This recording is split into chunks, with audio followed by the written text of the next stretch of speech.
ગયા બે લેક્ચરમાં આપણે 7મા ધોરણમાં 7મો પાઠ પ્રાદેશિક સંસ્કૃતિનું ઘડતર ભણતા હતા.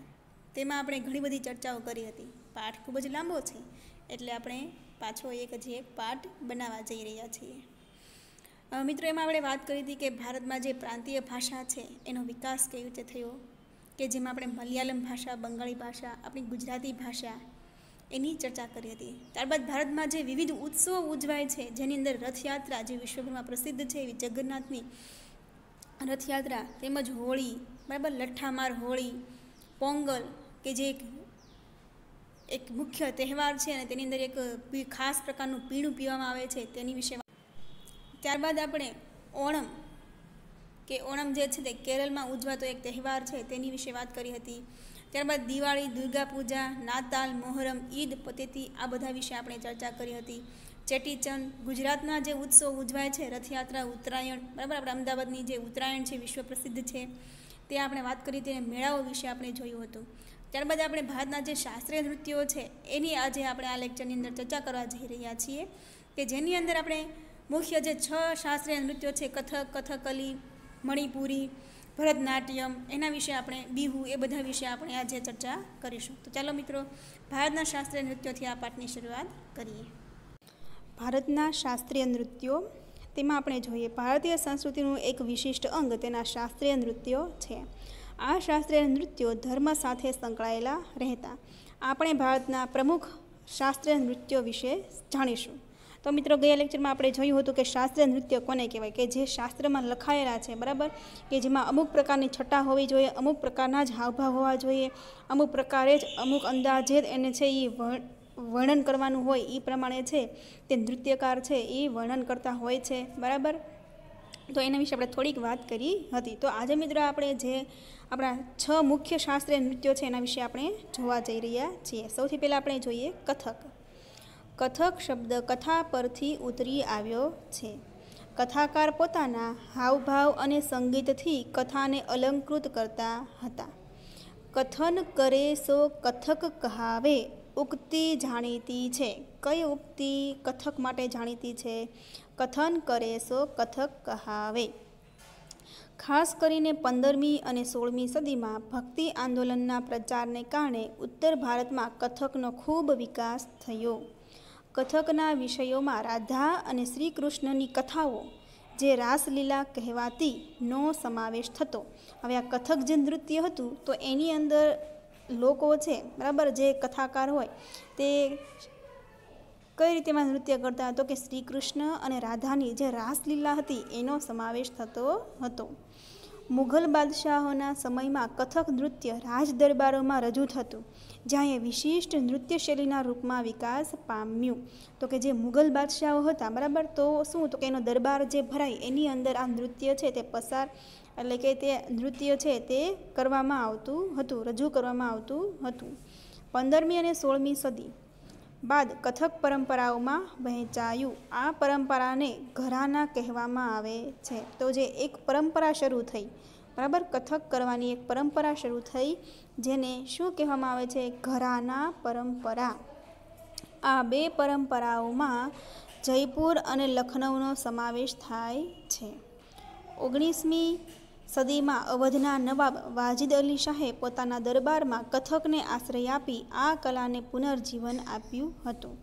હવે જોઈએ તો કે 15મી અને 16મી સદીમાં આ કથક છે એ ખૂબ જ સારું એવું થતું હતું, બરાબર. હવે 19મી સદીમાં અવધના કયા નવાબ, તો કે વાજિદ અલી શાહ પોતાના દરબારની અંદર કથકને છે એ ફરી વખત કરાવે છે અને એને પુનર્જીવન આપે છે. આ કલા છે એને ફરી વખત જીવતી કરે છે, કે જેથી લોકો છે તે કથક કરતા શીખે અને બીજાને પણ, આગળની પેઢીને પણ શીખવાડે, જેથી આ કથક છે તે હજી સુધી વિકસિત થઈ શકે. કથક પંજાબ, હરિયાણા, જમ્મુ કાશ્મીર, બિહાર અને મધ્યપ્રદેશ સુધી વિસ્તર્યું.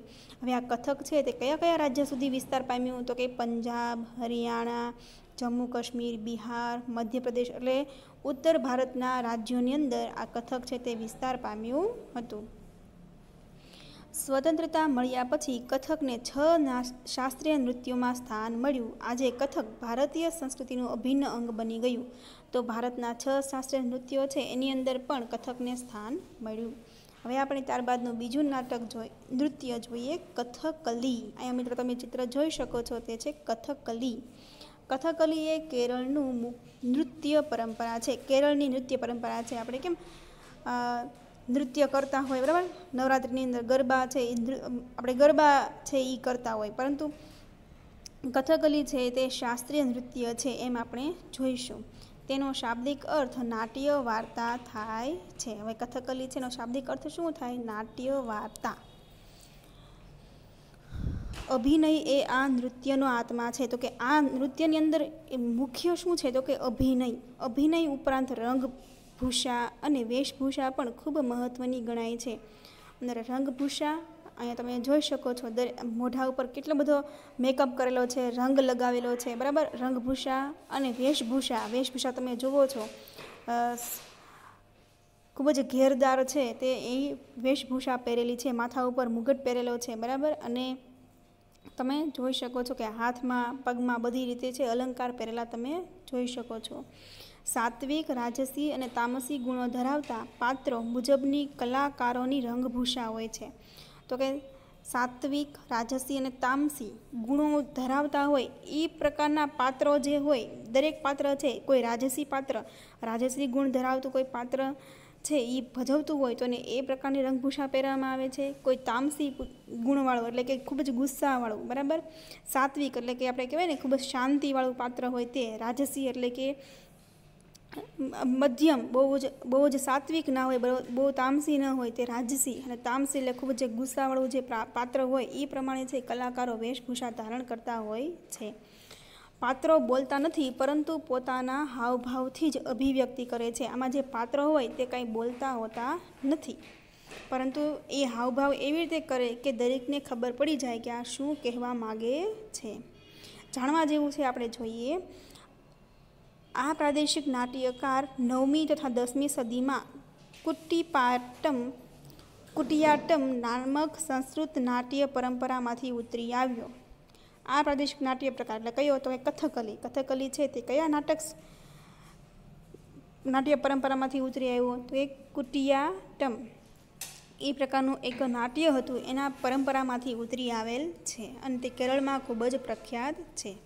ત્યારબાદ આપણે જોઈએ મણિપુરી, કે જે મણિપુરી નૃત્ય એ પૂર્વ ભારતમાં આવેલ મણિપુર રાજ્યની ઓળખ છે. તો કે મણિપુર રાજ્યમાં કયું નૃત્ય ખૂબ જ ઉજવાય છે, એટલે કે કરવામાં આવે છે, પ્રખ્યાત છે? તો કે મણિપુરી નૃત્ય. મણિપુરના લોકો દરેક ઉત્સવ પ્રસંગે આ નૃત્ય કરે છે.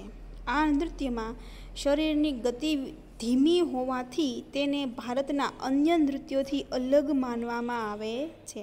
તો કે મણિપુરી નૃત્યની અંદર શું હોય? તો કે એની જે નૃત્ય કરે છે તો એની ગતિ છે ધીમી હોય, એટલે કે ધીમે ધીમે નૃત્ય કરવામાં આવે છે. મણિપુરી નૃત્યમાં 2 પ્રકાર છે, લાસ્ય અને તાંડવ. ચાલો આપણે મણિપુરી નૃત્યનું આપણે ચિત્ર પણ જોઈએ. અહીંયા તમે જોઈ શકો છો, બરાબર. આ છે મણિપુરી નૃત્ય કે જે ધીમે ધીમે કરવામાં આવે છે. મણિપુરી નૃત્યના વિકાસમાં 18મી સદીમાં રાજા ભાગ્યચંદ્રએ મુખ્ય ભાગ ભજવ્યો. તેમણે નૃત્ય શૈલીના પાઠ્યપુસ્તક સમાન ગોવિંદ સંગીત લીલા વિલાસ પુસ્તક લખ્યું. તો મણિપુરી નૃત્યના વિકાસમાં કઈ સદીમાં? તો કે 18મી સદીમાં. કયા રાજા? ભાગ્યચંદ્રએ ખૂબ ભાગ ભજવ્યો હતો. તેઓએ નૃત્ય શૈલીના પાઠ્યપુસ્તક સમાન કયું પુસ્તક લખ્યું હતું? તો એ ગોવિંદ સંગીત લીલા વિલાસ કોણે? ભાગ્યચંદ્રએ લખ્યું હતું. હવે મણિપુરી નૃત્ય છે, બરાબર, એ આપણે જોયું કે તે અન્ય નૃત્યોની કરતાં અલગ રીતે ધીમે ધીમે કરવામાં આવે છે, માટે તે થોડુંક અલગ પડે છે. તેમાં લાસ્ય અને તાંડવ એવા 2 પ્રકાર છે. હવે જોઈએ ભરતનાટ્યમ નૃત્ય. ભરત મુનિ દ્વારા રચિત નાટ્યશાસ્ત્ર ગ્રંથ ભારતના શાસ્ત્રીય નૃત્યો પર લખાયેલ મહાન ગ્રંથ છે. ભરત મુનિ છે, બરાબર, તેઓએ નાટ્યશાસ્ત્ર નામનો એક ગ્રંથ લખેલો છે અને તેની અંદર ભારતના શાસ્ત્રીય નૃત્યો પર લખાયેલ મહાન ગ્રંથ છે. તેની અંદર ભારતના જે શાસ્ત્રીય નૃત્યો છે એનું વર્ણન કરવામાં આવેલું છે. આ સિવાય અભિનવ દર્પણ નામના ગ્રંથના રચયિતા નંદિકેશ્વરે પણ ભારતના અગત્યના શાસ્ત્રીય નૃત્ય તરીકે ભરતનાટ્યમની વિશદ ચર્ચા કરી છે. તો અભિનવ દર્પણ, અભિનય દર્પણ છે તે ગ્રંથના રચયિતા કોણ છે? નંદિકેશ્વર. બરાબર. તો નંદિકેશ્વર જે છે તેણે પણ શાસ્ત્રીય નૃત્ય તરીકે ભરતનાટ્યમની વિશદ ચર્ચા કરી છે. આ ગ્રંથની અંદર તેઓએ ભરતનાટ્યમની ચર્ચા કરેલી છે. તાંજોર જે તમિલનાડુમાં આવેલો છે, તાંજોરમાં ભરતનાટ્યમ નૃત્યનો વિકાસ થયો. તો આ ભરતનાટ્યમ નૃત્ય છે, તમે અહીંયા ચિત્ર જોઈ શકો છો. હવે ત્યારબાદ આપણે જોઈએ કુચીપુડી. કુચીપુડી નૃત્ય તમે અહીં ચિત્રમાં જોઈ શકો છો.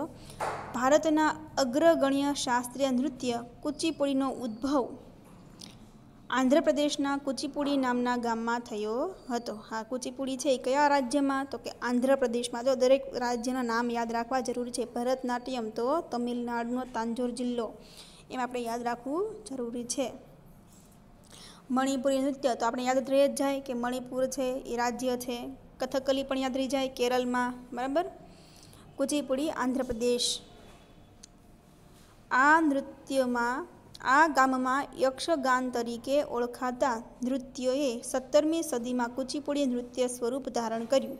એટલે કે આ જે નૃત્ય છે પહેલાં કયા નામે ઓળખાતું હતું? તો કે યક્ષગાન તરીકે. પછી 17મી સદીમાં કુચીપુડી નૃત્યનું સ્વરૂપ ધારણ કર્યું. તેના સ્થાપક વૈષ્ણવ કવિ સિદ્ધેન્દ્ર યોગી હતા.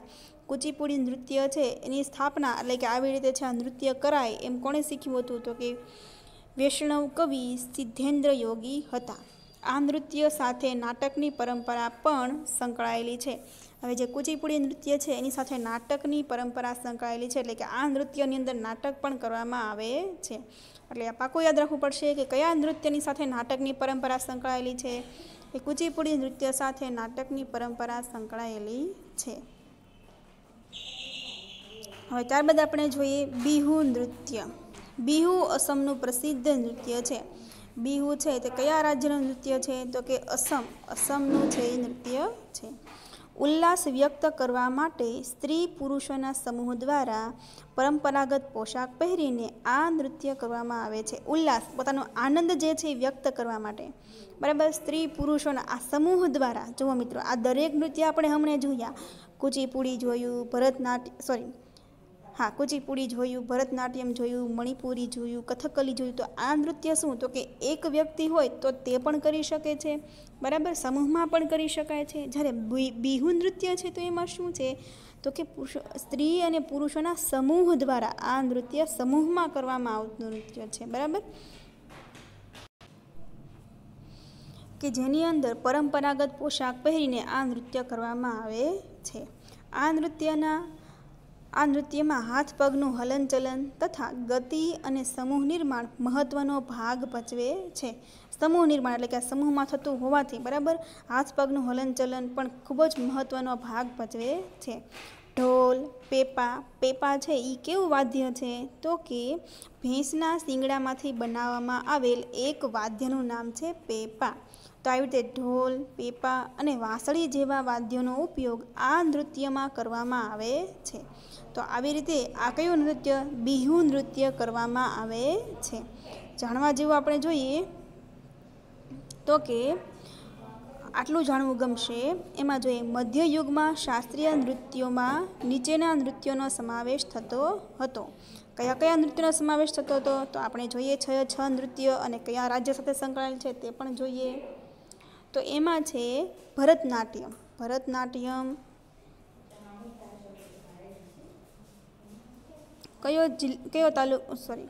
કયું રાજ્ય ભરતનાટ્યમ માટે? તો કે તમિલનાડુ. કુચીપુડી આંધ્રપ્રદેશ. કથકલી કેરળ રાજ્ય. મણિપુર રાજ્ય. ઓડિસી નૃત્ય છે અને ઓડિશા રાજ્ય છે. કથક નૃત્ય કયું રાજ્ય? ઉત્તર ભારત, એટલે કે ઉત્તર ભારતના ઘણા બધા રાજ્યો, પંજાબ, જમ્મુ કાશ્મીર, બધા. બરાબર. તો આવી રીતે જાણીતા બધા નૃત્યો છે. હવે ત્યારબાદ આપણે જોઈએ આગળ ચિત્રકલા, લઘુચિત્રોની પરંપરા. તો લઘુચિત્રોની અંદર આપણે જોઈએ, અહીં તમે મિત્રો જોઈ શકો છો કેટલું સરસ મજાનું લઘુચિત્ર દોરેલું છે. બરાબર. હવે એના વિશે આપણે જોઈએ. ચિત્રકલાની પરંપરા ભારતમાં સદીઓ જૂની છે. ઘણી સદી એટલે કે 100 વર્ષ થાય તો આવી ઘણા બધા વર્ષ પહેલાંની ચિત્રકલા આપણા ભારત દેશમાં છે, જેનો એક વિશિષ્ટ ભાગ લઘુચિત્રોની પરંપરા છે. હવે આ તમને એમ પ્રશ્ન થશે કે લઘુચિત્રો એટલે શું? તો કે લઘુચિત્રો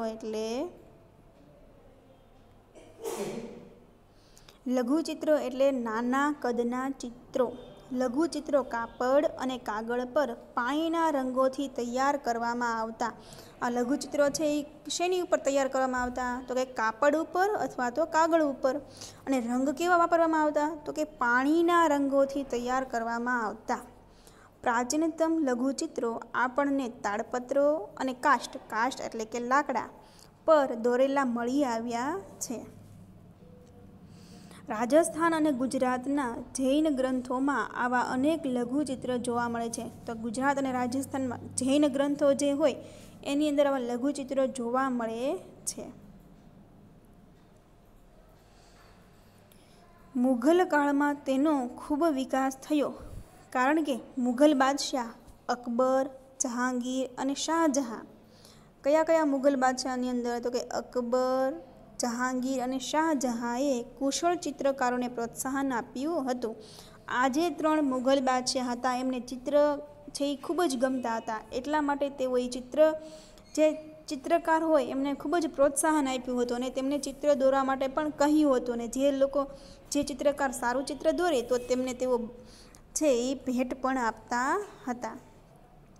તથા ચિત્રશાળાઓની સ્થાપના કરાવી હતી. જો મિત્રો, ચિત્રો માટેની શાળા છે એ બનાવી હતી. એ લોકોએ ચિત્રશાળાઓની સ્થાપના કરાવી હતી. કયા? અકબર, જહાંગીર અને શાહજહાંએ.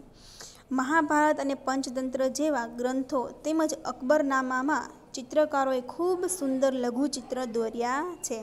મહાભારત આપણે સૌ જાણીએ છીએ કે વેદ વ્યાસ રચિત જે મહાભારત છે એની અંદર પણ ખૂબ જ સરસ મજાના નાના ચિત્ર દોરેલા છે.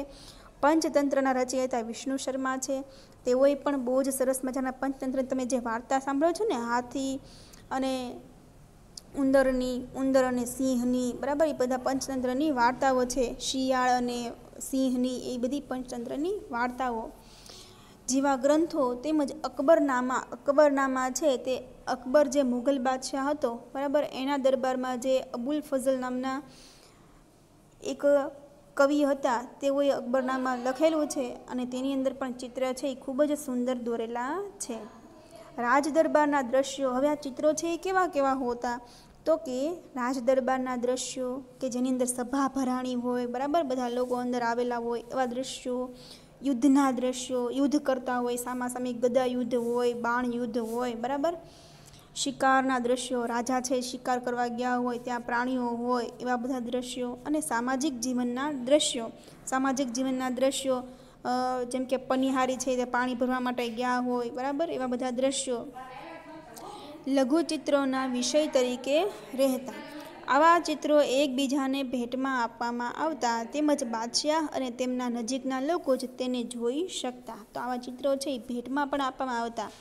અને આ બધા ચિત્રો જે ખૂબ જ સારા ચિત્રો દોરેલા હોય એને કોણ જોઈ શકતા? તો કે બાદશાહ અને તેમના નજીકના જે લોકો હોય તે જોઈ શકતા. હવે આપણે જોઈએ ખંભાતના શાંતિનાથ ભંડારામાં અને પાટણના શ્રી હેમચંદ્રાચાર્ય દીન જ્ઞાન ભંડારમાં સચવાયેલ હસ્તપ્રતોમાં લઘુચિત્રો જોવા મળે છે. તો કે હાલ પણ ખંભાતના શાંતિનાથ ભંડાર છે ત્યાં અને પાટણમાં જે શ્રી હેમચંદ્રાચાર્ય લાઇબ્રેરી આવેલી છે ત્યાં પણ જ્ઞાન ભંડાર જે આવેલી છે ત્યાં પણ આવા લઘુચિત્રો જોવા મળે છે. હસ્તપ્રતોમાં એટલે કે હાથે લખેલી જે પ્રેત હોય, કાગળ હોય, એની અંદર આવા લઘુચિત્રો જોવા મળે છે. આ ચિત્રોમાં ગુજરાતના સંપ્રદાયો અને સમાજ જીવનનું પ્રતિબિંબ પડે છે. તો કે ગુજરાતમાં જે સંપ્રદાયો હતા તે અને સમાજ જીવન તે સમયે કેવું હતું તે આપણે જોઈ શકીએ છીએ. અને ત્યારબાદ મિત્રો આપણે જોઈશું ચિત્રની શૈલી, ઘરાના વિસ્તાર અને આશ્રયદાતા આધારિત કલા. તેમાં આપણે ઘણી બધી ચર્ચા કરીશું. તે આપણે બીજા લેક્ચરમાં છે તેના વિશે વાત કરીશું. ત્યાં સુધી મિત્રો આવજો. જય હિન્દ. અને આગળનો જે પાઠ છે થોડોક એવો બાકી છે, તમે વાંચી લેજો, બરાબર. એ તમારું હોમવર્ક રહેશે. ફરી મળીએ. જય ભારત.